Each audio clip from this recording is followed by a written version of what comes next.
आपने वो अमरीश पुरी का डायलॉग तो सुना ही होगा कि पहले खाने की आदत डालने दो, आदत लगने दो, उसके बाद तो अंगूठा खुद ही लग जाएंगे।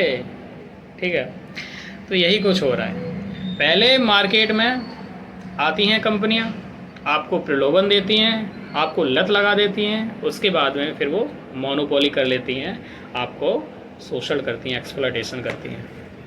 और ये जो मार्केटिंग है बहुत तेज़ी से हो रही है। जोमेटो के बारे में बात करते हैं। जोमेटो ने क्या किया? पहले जोमेटो आया, उसने कहा कि हम आपके डोर तक सर्विस देंगे, दरवाजे तक सर्विस देंगे। खूब सर्विस चलने लगी, खूब जोमेटो स्विगी खूब अच्छे से काम कर रहा था। अब जोमेटो ने क्या किया? प्लेटफॉर्म फीस भी लेने लगा है। आप डिलीवरी करने जाओगे तो प्लेटफॉर्म फीस ले रहा है। यहाँ तक कि जो पैकेजिंग होती है, जो भी प्रोडक्ट बनते हैं उसकी पैकेजिंग होती है, उसकी भी फीस लगने लगी है। समझ रहे ना?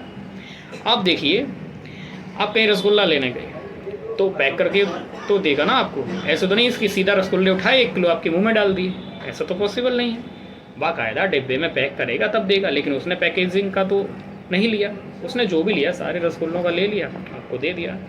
लेकिन अब ये कह रहे हैं कि पैकेजिंग का भी लगेगा। लेकिन ये पैसा जा कहाँ रहा है, किसके जेब में जा रहा है? और सुनिए, ओला उबर जो हैं, ओला उबर क्या कर रहे हैं? ओला उबर ने टिप को ज़बरदस्ती डाल दिया है। यानी कि जो व्यक्ति टिप दे देगा, जैसा कि आपने ओला उबर कुछ मंगाई है, आपने टिप दे दी तो उबर आपके पास जल्दी जाएगी, आपको सर्विस जल्दी देगी। तो यहाँ पे तो सीधा डिस्पैरिटी दिख रही है। माना कि जिसके पास ज़्यादा पैसा है वो तो टिप दे देगा, तुरंत दे देगा, वो तुरंत जाएगा, उसका समय बचेगा। और जो कोई व्यक्ति निर्धन व्यक्ति है, पुअर व्यक्ति है, वो टिप नहीं दे पा रहा है तो उसके लिए सर्विस बहुत डिले होगी। कभी कभी हो सकता है डिमांड ज़्यादा होगी तो सर्विस भी ना मिले। तो ये तो पूरा दिख रहा है कि एक तरफ हम पूरा भुगतान कर रहे हैं, पेमेंट कर रहे हैं, फिर भी हमें सर्विस नहीं मिल रही है, और एक को सर्विस बहुत जल्दी मिल जा रही है। तो शुरुआत में आप देख रहे हैं कि जितनी भी कंपनियां आती हैं आपको लालच देती हैं, प्रलोभन देती हैं, आपको उसका आदी बनाती हैं, उसके बाद आपका अंगूठा लगवा लेती हैं। तो ये आपको देखना होगा। भैया आपकी जो जियो थी उसने क्या किया था? जियो भी ने तो यही कहा था ना।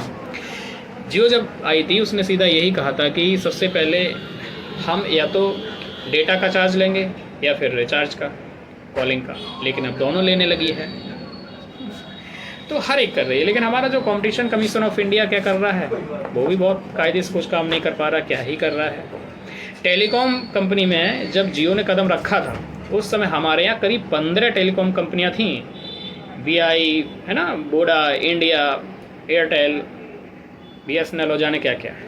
BSNL तो पूरी तबाह हो गई और मुश्किल से 2-4 बचे हैं अब प्लेयर। अब आपको जाना कहाँ है? आपको सिम लेनी है जियो ले लो, नहीं तो इधर एयरटेल ले लो, कभी कभी VI ले लेते हैं। और BSNL को तो जानबूझ के गवर्नमेंट ने ही बिल्कुल बर्बाद कर दिया।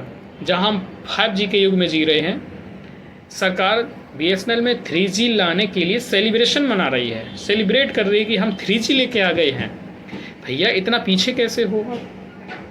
आपकी एजुकेशन भी पीछे है, और जब एजुकेशन में कोई लोग आ नहीं रहे हैं, बच्चे नहीं आ रहे हैं, तो आप क्या कर रहे हो? सरकारी स्कूल को ही बेच दो। मतलब आपने समझ क्या रखा है? मतलब सरकारी स्कूल है उसको भी बेच दो, हेल्थ सेक्टर उसको भी बेच दो, रेल है उसको भी बेच दो। अरे भैया क्या क्या बेचोगे, है ना? जो चीज़ें अच्छा परफॉर्मेंस नहीं कर रही हैं उसका केवल एक ही व्यक्ति जिम्मेदार है, आप सरकार जिम्मेदार हो, आप जिम्मेदार हो। आपको वहाँ पे होमवर्क अच्छे से करना चाहिए था, लेकिन आपने नहीं किया, आप सब बेचने पे लगे हो।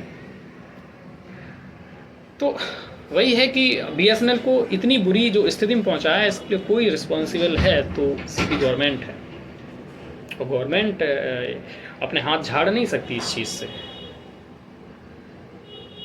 कैसे आगे बढ़े? तो देखो जोमेटो क्या कर रहा है।